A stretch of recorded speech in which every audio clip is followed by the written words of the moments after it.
The battlefield was silent now. Smoke floated above the burning metal. Bodies lay in the dirt, some alien, some human. Black flags twisted in the wind. The war had ended hours ago. But the silence felt worse than the gunfire. Commander Ethan. Voss stepped through the ash, his boots crunching debris underfoot. His helmet scanner blinked red every few seconds, radiation still present. Air thin, danger high.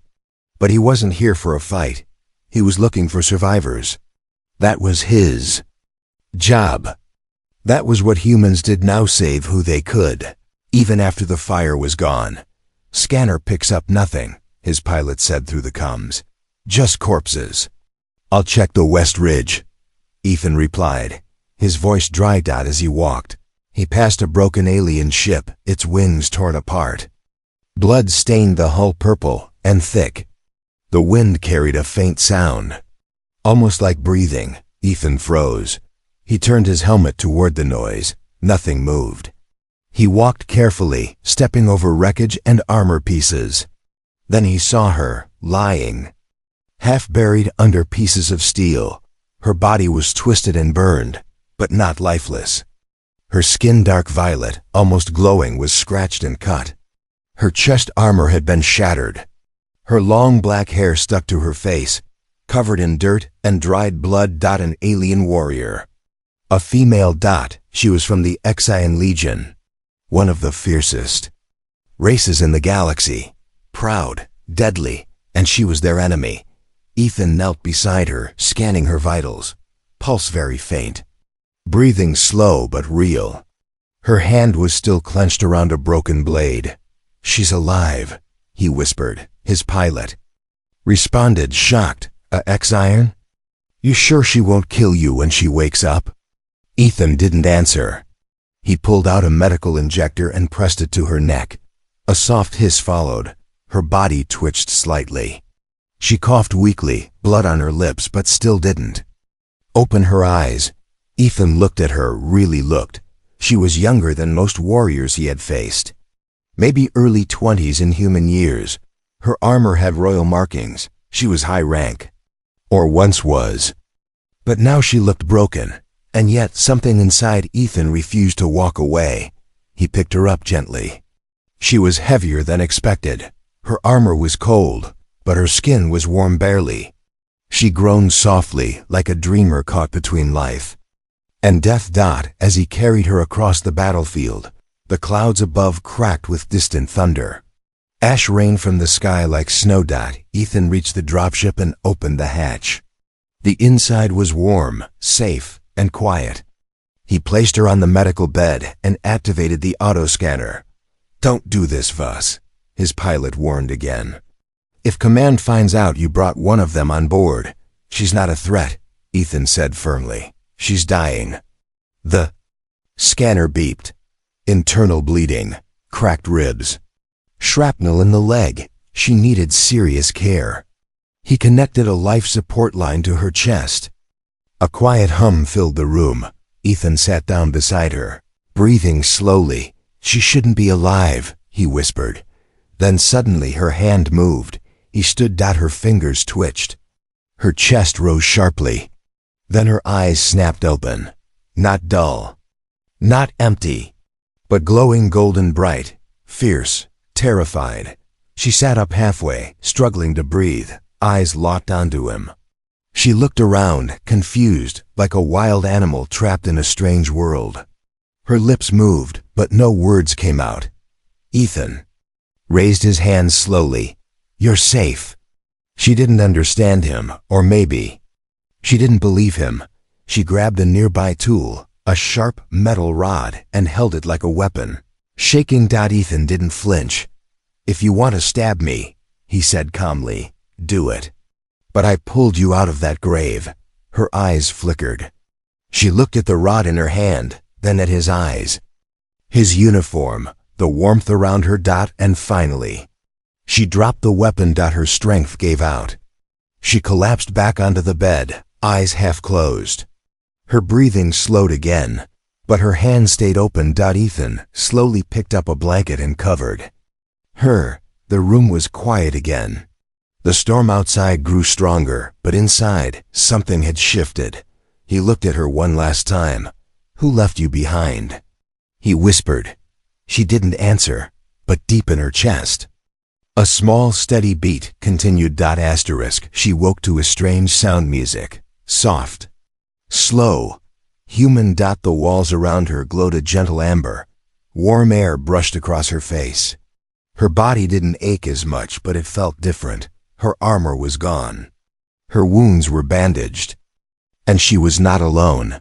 She turned her head slowly, stiffly. Across the small room. The human sat on a crate, reading from a glowing screen. His jacket hung loose around his shoulders. His face was tired, but calm. He didn't see her watching. Her breath caught in her throat. The last thing she remembered was the battlefield, the screaming, the fire, the explosion that ripped through her squad. She had crawled beneath the wreckage. Her final thought had been simple: let me die with honor. But now she was here, in a human ship, in a human's care. And still breathing. Her fingers moved toward her leg. No weapon, not even her belt. She shifted slightly. The human looked up. "You're awake," he said quietly. His voice was deep but gentle. She said nothing, just stared at him. "I gave you something for the pain," he continued. "You had metal stuck near your spine. Don't try to stand yet." Still, she didn't speak. He placed the screen down. "Do you understand me?" She nodded once, just barely. He smiled a little. "Good, that's a start."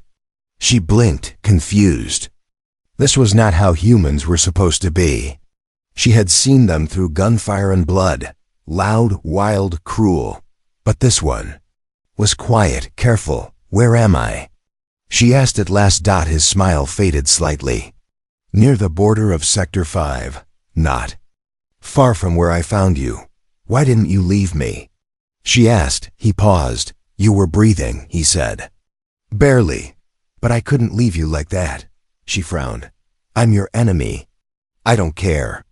Silence filled the space. She looked down at her arm, clean bandages wrapped tightly, a soft light blinking under her skin. A human med chip. "You healed me," she whispered. He nodded. "As best I could. I'm no doctor." Her eyes narrowed. "Why?" he shrugged slightly. "Because no one else would." She stared at him for a long time. This wasn't a trick, not a trap. She could sense that, still. Her pride ached worse than her wounds. "I was ready to die," she said. "I know," he replied. "I wanted to die." His eyes met hers. "Then I'm sorry I stopped you." She looked away. Her breath trembled. In her culture, survival after failure was shame. Being saved by the enemy? Unthinkable. "Do your people know I'm here?" she asked. He shook his head. "No, just me and the pilot. And I didn't tell her who you were." She closed her eyes. "I should have died with my sisters." "I saw them," he said quietly. "They didn't make it." Her jaw clenched. The pain was fresh again, cutting through her chest like ice. Her team had fought to the end. Brave. Loyal. She had failed them by surviving. "You can rest now," he said. "No one's coming."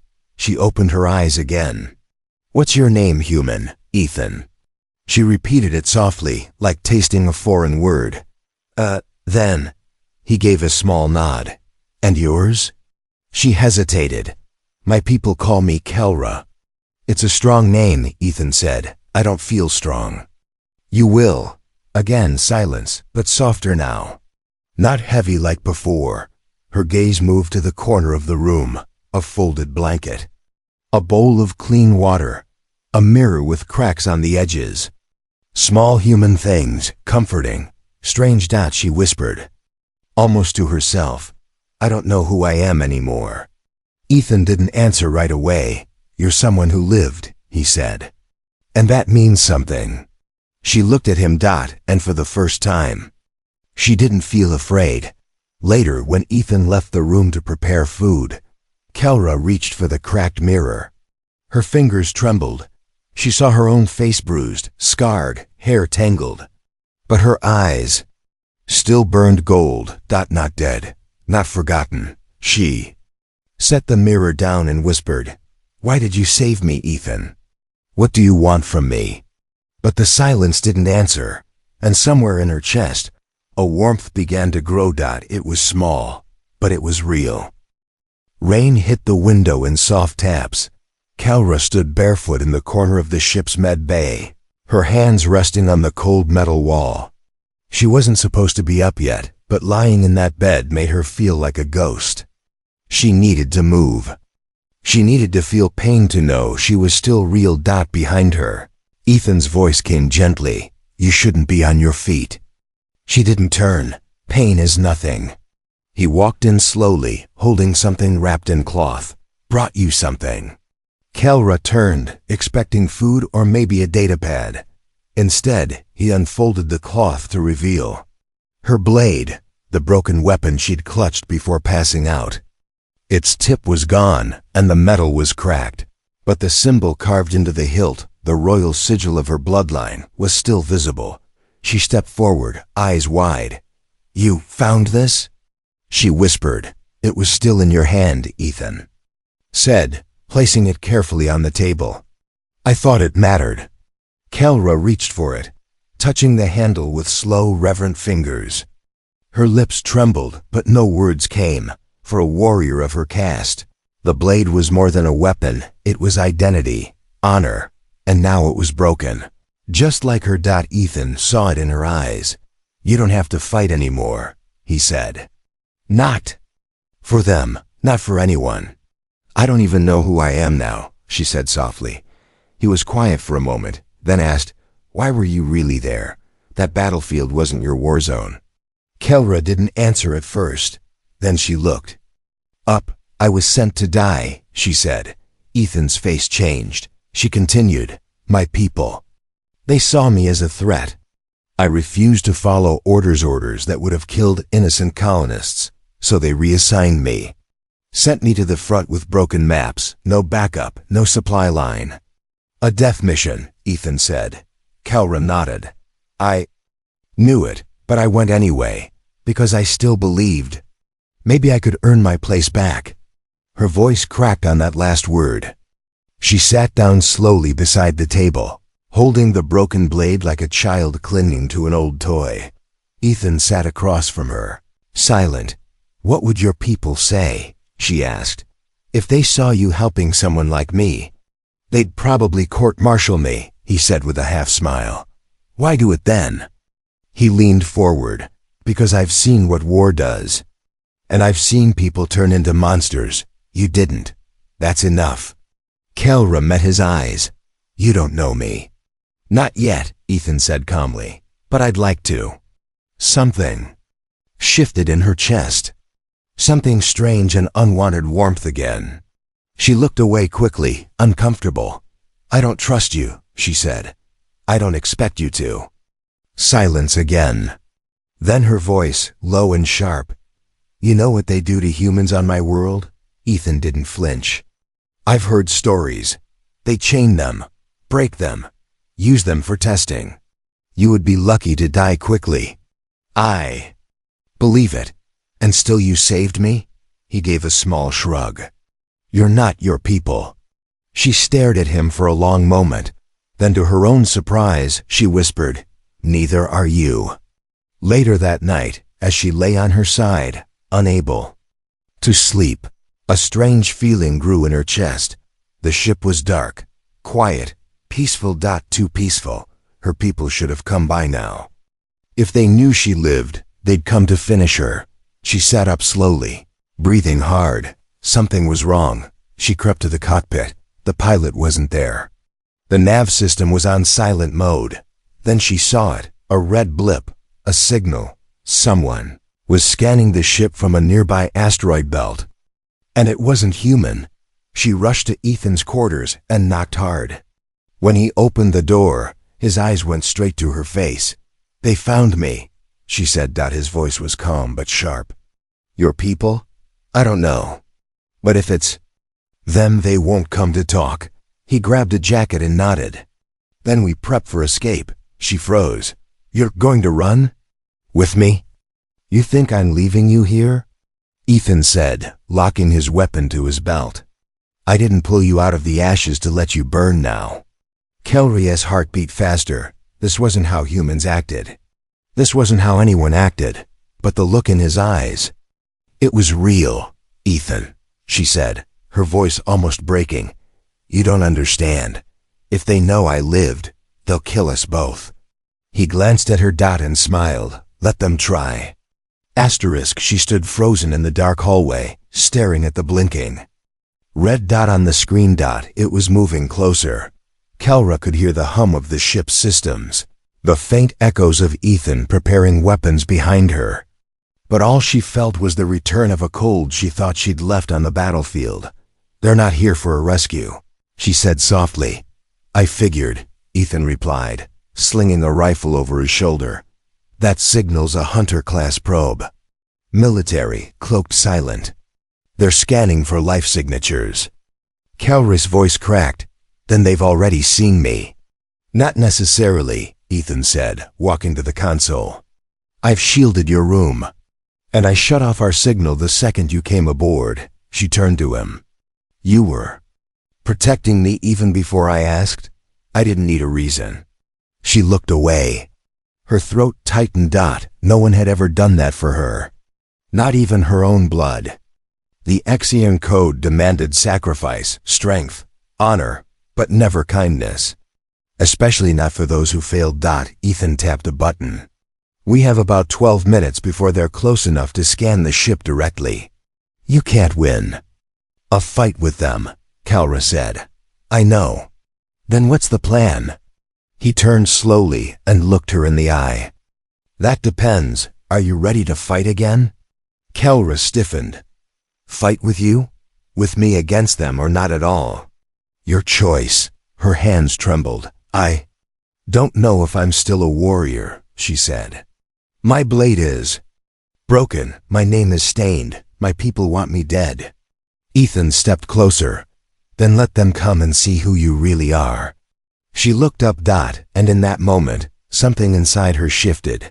Not just fear, not just shame, but something stronger, something buried beneath weeks of pain and silence. It was anger, not at Ethan, not even at her enemies. At herself, forgiving.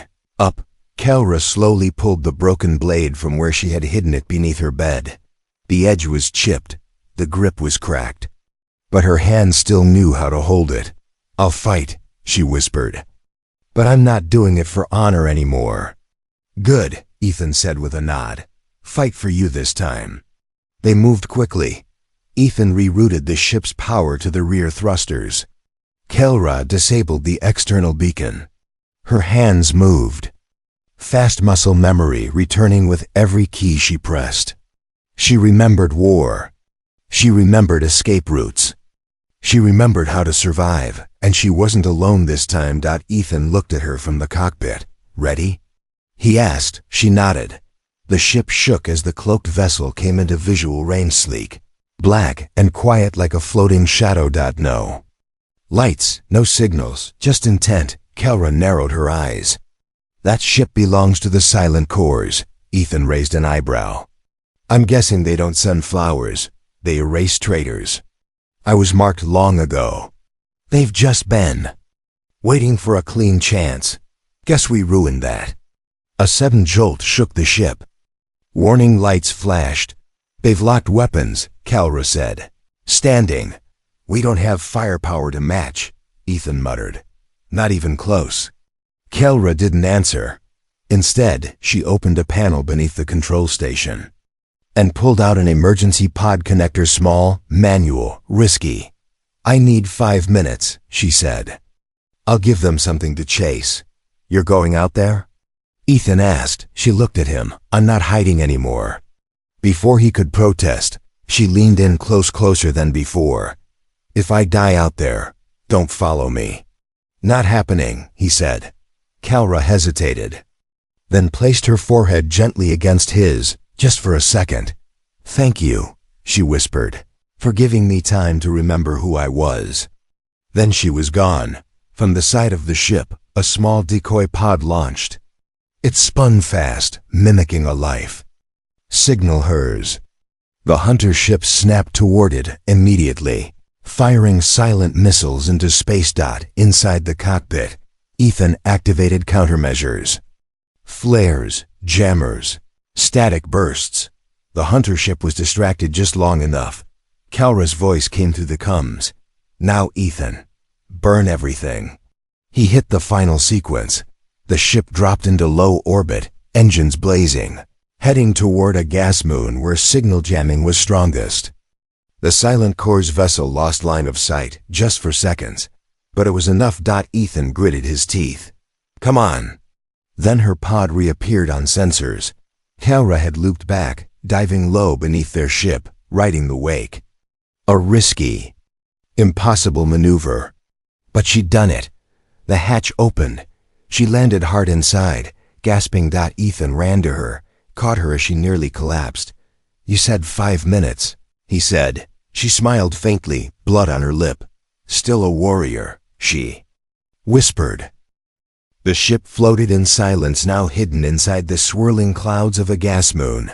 Outside, storms roared. Lightning danced across the sky in violet streaks. But inside, everything was still. Kalra sat on the edge of the medbed again. This time by choice. Her broken blade rested beside her. Bandages wrapped her arm where shrapnel had torn through. Her eyes were steady, now not wide with fear, not cold with pride, just alive. Ethan entered, carrying a mug of something warm. Tea, he said. Not Xian grade, but better than nothing. Kelry took it with both hands. Their fingers touched for a second. Thank you, she said, her voice quiet. You already said that. Ethan replied with a gentle smirk. She looked down into the cup. This time, I meant it for more than saving me. He raised an eyebrow. You believed in me, she added, even when I couldn't. Ethan sat across from her, arms folded. You didn't need me to believe in you, Kalra. You just needed time to see yourself again. That made her pause. No one had spoken to her like that before. No orders, no praise, just truth. I don't know what comes next, she admitted. Neither do I, Ethan said. But you're not going back to them. Not unless you choose. 2. I have no home, no army, no name that means anything. You have a life, he said simply. And you're free to write the rest however you want. She looked at him. You say that like it's easy, he chuckled. It's not, but it's real. They sat in silence for a long moment. The storm outside rumbled softly. For once, Kalra didn't feel hunted, or judged, or lost, she felt. Warm, and it scared her more than the war ever had. Later, she followed Ethan to the engineering bay. The hum of machines comforted her. Clean lines, blinking lights, and the faint scent of human tools and grease. You live in this ship? She asked. Most days, he replied, tightening a bolt. It's not much, but it runs. Kalra walked around, touching the panels. It's quiet. That's why I like it, she turned to him. You could have left after the battle, gone back to your fleet. Why stay? He looked up at her. I had a feeling. She tilted her head. About me? About something unfinished. She stepped closer. And now? He didn't answer. Not with words. Instead, he held out something, a new blade. Kalra's breath caught. The hilt was forged from her old weapon's remains, but the rest was rebuilt clean, strong, beautiful. You reforged it? She whispered. I'm no master smith, he said, but I figured warriors need their swords. She took it slowly, fingers trembling. The weight felt right in her hand. Her shoulders straightened. Her breath deepened. I don't know what to say. You don't have to. But she did. She stepped forward and pressed her forehead gently to his again, this time. Not from fear, but choice. You gave me back something I thought I lost forever. He whispered. What was that? Myself. That night, Kalra stood alone in the ship's observation deck. Stars burned outside like frozen fire. The gas moon below rolled like a sea of clouds. She closed her eyes. For the first time since the war began, she wasn't thinking about escape. She was thinking about tomorrow. Then she heard the sound, a single ping, not human. Friendly. She opened her eyes. A tiny light blinked red in the distance. Another signal. Not from the hunter ship. Not from her people. Another faction. Unknown. Kelra ran to the cockpit. "Ethan," she called. "We've got company." He was already checking the radar. Multiple small ships. Not Exian. Not Terrans. Pirates? She asked, maybe worse. Kelry's face hardened. "If they board, they won't get the chance," Ethan said, moving to the controls. "But we need power. Fast." She slid into the co-pilot's seat. "What do you need me to do?" Ethan looked at her, really looked, and smiled. "Be exactly who you were born to be." Outside, the enemy ships closed in. Inside the small human vessel, the alien warrior woman, once abandoned, once broken, tightened the grip on her reforged blade, and this time, she wasn't planning to die. Asterisk the alarms buzzed low and sharp. Kelra locked her armor plates into place. Simple, mismatched gear borrowed from Ethan's storage room. It wasn't elegant, it wasn't royal, but it fit. And right now, it was all she needed. Outside the viewport, 3 dark ships hovered silent, unmarked, sharp like blades in the night. No lights, no banners. Just cold steel and bad intentions.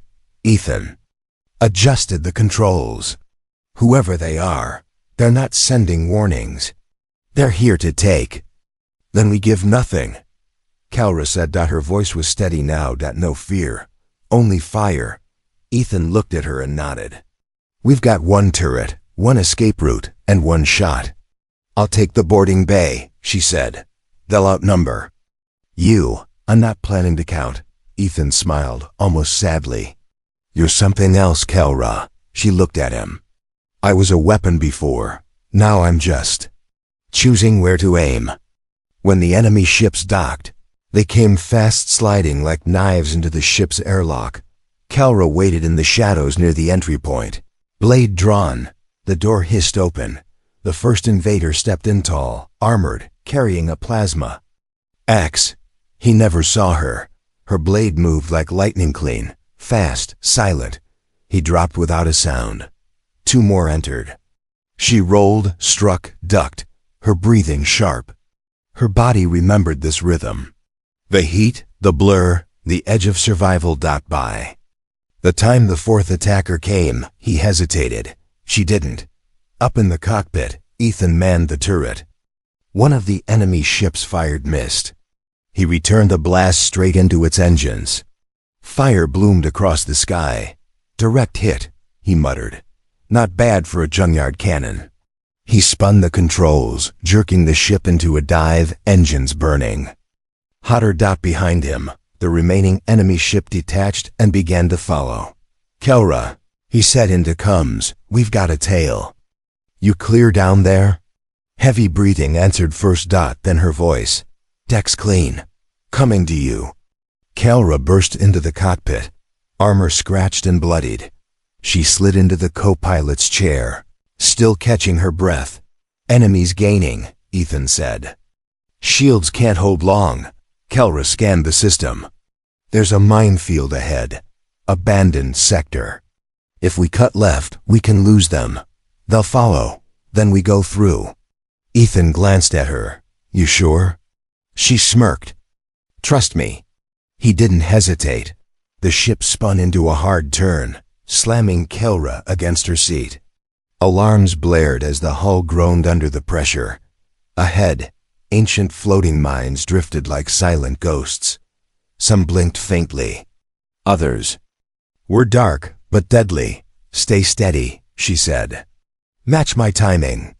She tapped commands into the panel. Left, up, dive, cut thrusters. Boost again. The ship weaved through like a thread in a needle. Behind them, the pursuing vessel wasn't so lucky. A sudden flash. A mine detonated. Then two more. A chain reaction. Last enemy ship exploded in a brilliant fireball, lighting the sky behind them. Ethan leaned back. That was insane. Kelra wiped sweat from her brow. You said you trusted me. I did, he grinned. And I still do. They drifted into quiet space, just beyond the minefield. No enemies. No alarms. Only stars. Kelra stood slowly and removed her cracked armor. Her arms ached. Her ribs burned.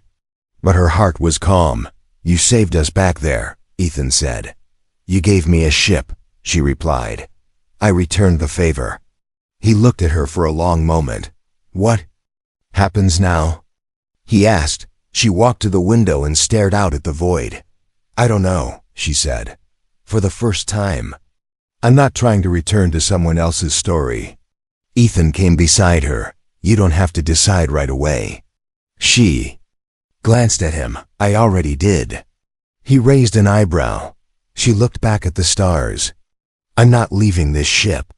A silence fell between them, but not awkward. Just real. You're not my prisoner, he said. I know. And I'm not your captain. Good, she replied. Because I'm not looking for one. He smiled gently. Then what are you looking for? She turned to face him closer now. Somewhere I can breathe. Somewhere I'm not broken. Somewhere someone sees more than the blade I carry. Ethan's voice was quiet. I think you already found it. Kelra studied his face. Then said something she never thought she would. Then let's build something new. Weeks passed. The stars outside kept moving, but inside the small ship, time felt different. Kelra no longer paced the halls like a trapped soldier. She walked barefoot now, her blade resting near her bunk, not clutched tightly in her sleep. The nightmares had quieted. Her breath no longer trembled at night. Her eyes were softer. Ethan noticed every change. He didn't ask for more than she gave. He didn't push her to speak when she stayed quiet. And when she laughed only once, when he dropped an entire tray of food, he didn't smile back immediately. He just watched her in quiet awe.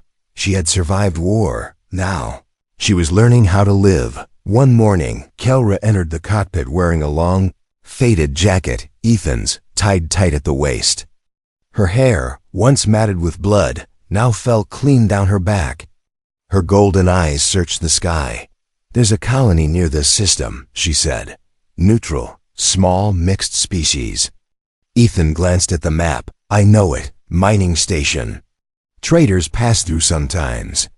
She nodded. They won't ask questions if we don't give answers. He studied her. You thinking of settling? She looked at him, and then shook her head. No, I'm thinking of helping. That surprised him. I can fight, she said. But I want to use that for something else now, not glory, not revenge, just usefulness. Ethan leaned back, eyes warm. They'll be lucky to have you. She looked down at her hands. Will you come with me? He blinked. You sure? I'm not sure of anything, she whispered, but I want to find out with you. They docked quietly at the edge of the colony, just two travelers with an old ship and quiet eyes. The locals watched them. Whispers passed. A human with an alien woman? A Ken warrior with no insignia? But no one stopped them. The universe had seen stranger things. Kelra helped repair the colony's shield generators. Ethan built water filters from junk parts. Children followed them with wide eyes. One even touched Kelria's blade when she wasn't looking. Instead of snapping, she knelt beside the child and said, Want to learn how to hold it properly? The child smiled. And so did she. That night, under the glowing moons, she sat with Ethan outside the supply station. They drank something warm and sweet. The air was quiet. You missed the war? Ethan asked. She took a deep breath. No, she said. But I think the war still misses me. He nodded. Maybe, but it can't have you back. She looked at him, her voice low. What do you see when you look at me? Ethan didn't blink. I see a woman who was taught how to kill, he said, but not how to be cared for. I see someone who was thrown away, but didn't stay broken. I see someone who still walks into fire, but now does it for others. Kelra's breath hitched. I see someone worth standing beside, he added, every day. She touched his hand. He didn't move. She whispered, I was ready to die when you found me. I had closed my eyes, Ethan. Truly, I thought that was the end. He looked at her gently. Then I'm glad you opened them again. She smiled, slow and small. You were the first thing I saw when I woke. A human, a stranger. The one thing I was raised to hate. And now? He asked. She leaned closer. Now, you're the only one I trust.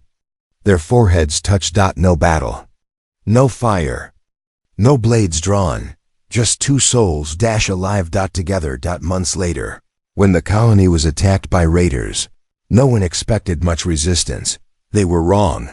The attackers were met with a shield wall held steady by a human, and beside him, a tall alien woman in mismatched armor and a glowing blade. She moved like lightning. They never stood a chance. By the time the dust settled, the attackers were running. The colony stood strong, and the children whispered stories of the silent warrior woman and the human who never let go. And far above among the stars, a message echoed between ships and stations. The Exian warrior died in battle because Kelra was no longer her. That name had burned with the old ship, with the broken blade, with the girl left to die. Now she had a new name, a new life, and a place to breathe, beside a human who saw her not as a weapon, but as a person.